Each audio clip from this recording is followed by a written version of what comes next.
इस वीडियो में हम लोग देखेंगे क्लास 9th साइंस की बुक का chapter 5 the fundamental unit of life. ये साइंस की बुक का तो चैप्टर 5 है, बट जो आपकी बायो है ना, बायो का ये चैप्टर 1 है। तो देखिए फंडामेंटल यूनिट ऑफ लाइफ, इसका आंसर है क्या होता है फंडामेंटल यूनिट ऑफ लाइफ? ये होता है cell. Cell is known as the fundamental unit of life. तो कैसे एग्जामिन किया था, कैसे हमें पता लगा था कि सेल प्रेजेंट होता है? तो देखिए रॉबर्ट हुक है।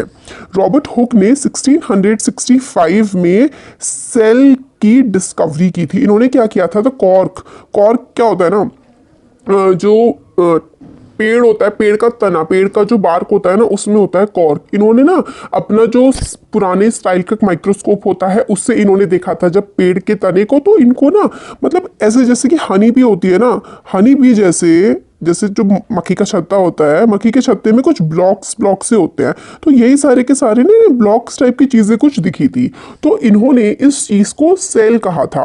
सेल का मतलब होता है लैटिन में लिटिल रूम, मतलब छोटा सा रूम जो है सेल कहा था। और आज हम इस टर्मिनोलॉजी का इस्तेमाल करते हैं कि जो स्मॉलेस्ट फंडामेंटल यूनिट होती है लाइफ की, उसको हम लोग सेल कहते हैं। और जो रॉबर्ट हुक ने इसकी डिस्कवरी की थी 1665 में, बहुत ही इंपॉर्टेंट क्वेश्चन है आपका जो इंटेक्स्ट क्वेश्चन होते हैं, उसका पहला क्वेश्चन है who discovered cell and how. तो who discovered cell? Robert Hooke. Robert Hooke कब किया था?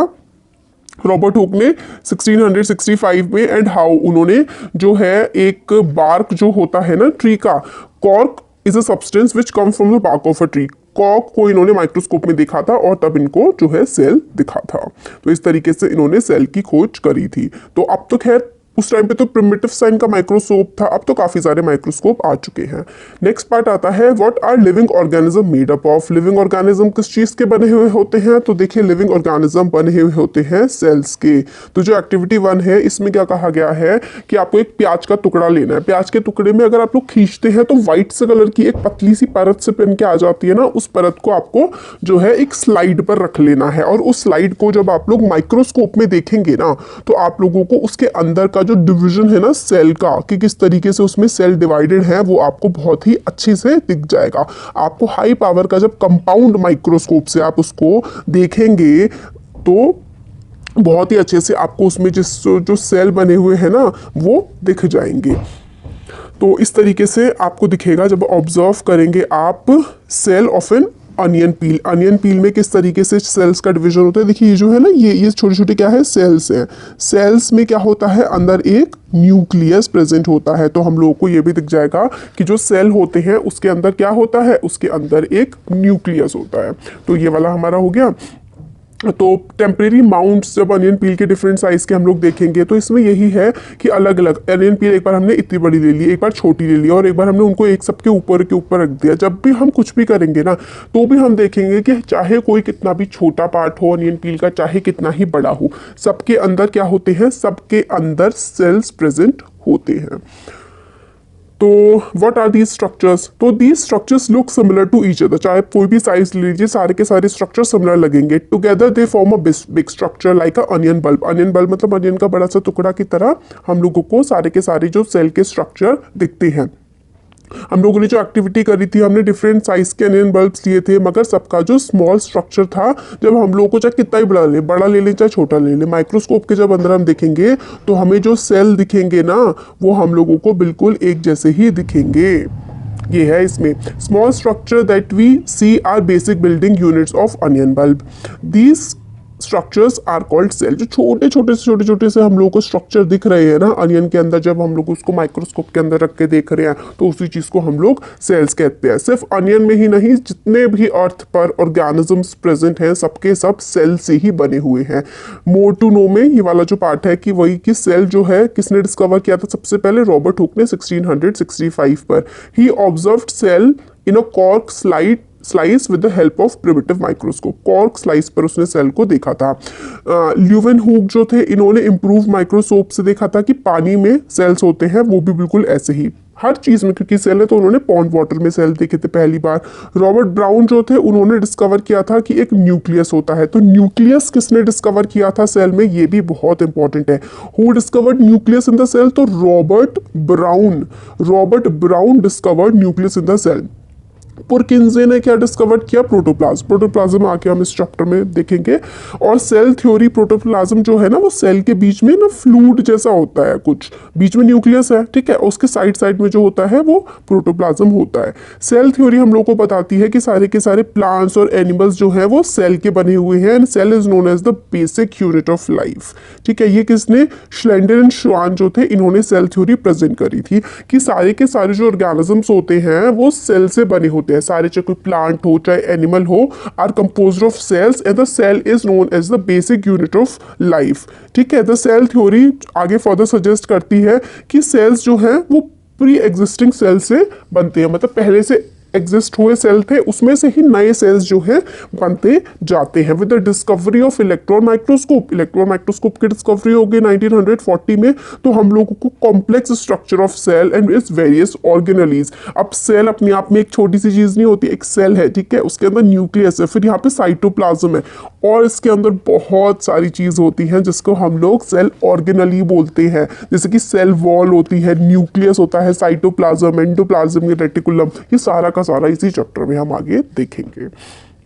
फिर वही है कि इन्वेंशन ऑफ मैग्नीफाइंग लेंसेज, हम लोगों को माइक्रोस्कोपिक वर्ड के बारे में पता लगा। जब मैग्नीफाइंग लेंसेज मिल गया तो हमें और अंदर कितनी छोटी छोटी चीजें हैं वो भी हमें पता लगने लगी। अब बहुत सारे देखिए singular structure single cell organisms भी होते हैं और मल्टी सेलुलर ऑर्गेनिज्म भी होते हैं।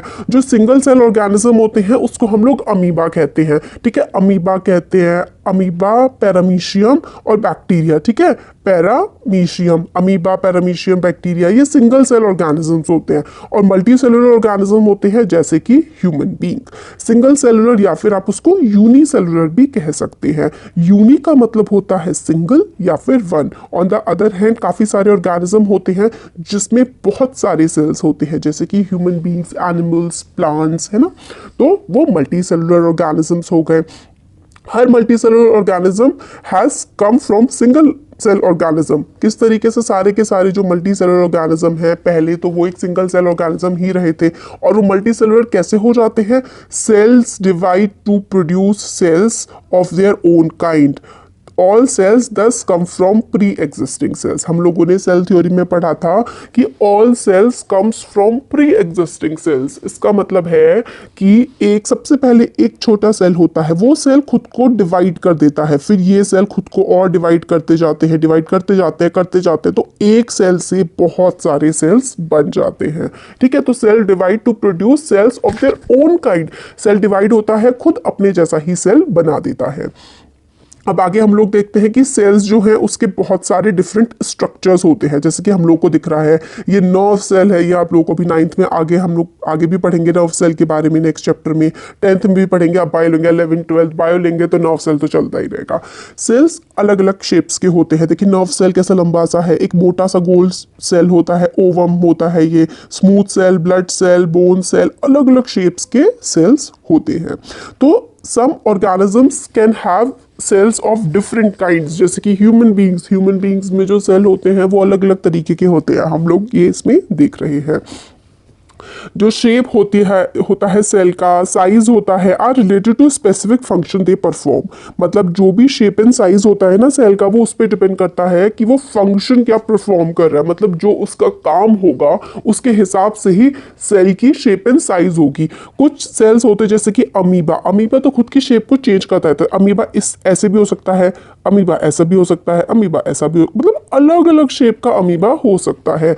वो अपनी ज़रूरतों के हिसाब से अपनी शेप को चेंज करता रहता है। कुछ केसेस में जो सेल होते हैं कुड बी मोर और लेस फिक्स्ड और peculiar from a particular type of cell.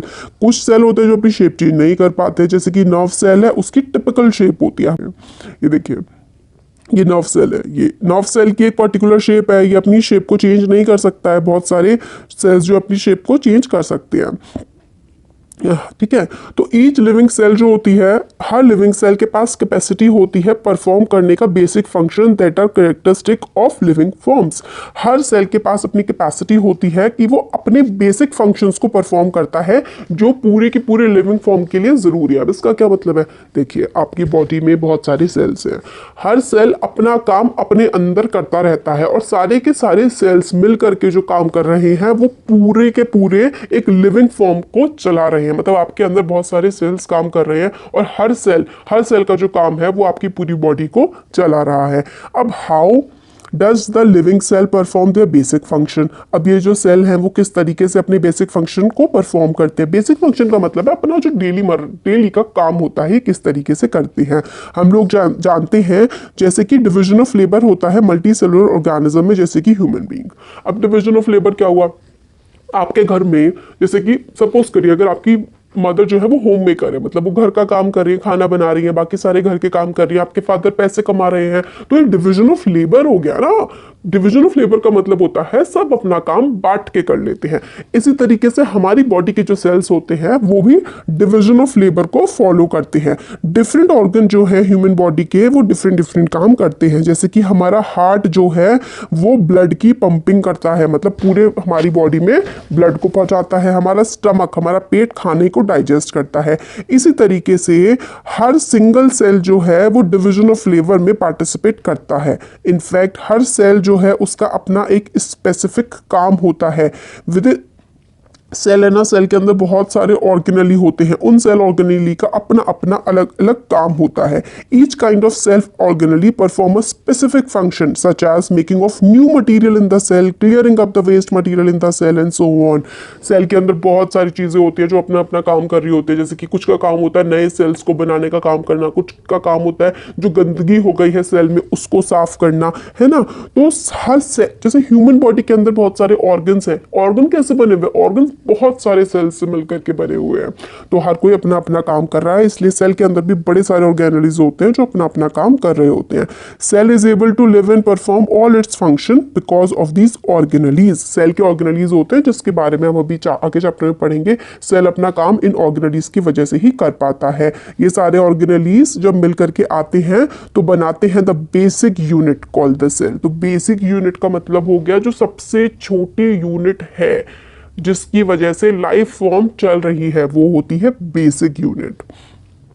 It is interesting that all cells are found to have the same organelles, no matter what their function is or what organ they are found in. तो मतलब बड़ी interesting सी चीज़ है कि जो cell organelles होते हैं ना, ये सारे के सारे सेल्स में बिल्कुल सेम होते हैं, चाहे वो हर ऑर्गेनेली हर जगह जाकर के काम अलग अलग करता है। जैसे सपोज करिए आप स्कूल में अलग तरीके से बिहेव करते हैं, पेरेंट्स के सामने अलग तरीके से बिहेव करते हैं और फ्रेंड्स के सामने अलग तरीके से, मगर है तो वो आप ही ना। तो इसी तरीके से सेल ऑर्गेनेलीज जो है ना, सपोज करिए ये सेल है, इसके अंदर न्यूक्लियस है, बहुत सारे सेल ऑर्गेनेलीज होते हैं जैसे कि एंडोप्लाज्मिक रेटिकुलम हो गया, साइटोप्लाज्म हो गया, है ना, और माइटोकॉन्ड्रिया हो गया और गोल्गी अपरेटस। सपोज करिए आप माइटोकॉन्ड्रिया हैं, आप माइटोकॉन्ड्रिया हैं, आप इस सेल में, ये सेल आपका स्कूल है, यहाँ पर आप अलग तरह से बिहेव करेंगे अपने टीचर के सामने, फिर आप ही है माइटोकॉन्ड्रिया दूसरे सेल में पहुंच गए, घर में पेरेंट्स के सामने अलग तरीके से, और आप ही है फ्रेंड्स के सामने अलग तरीके से।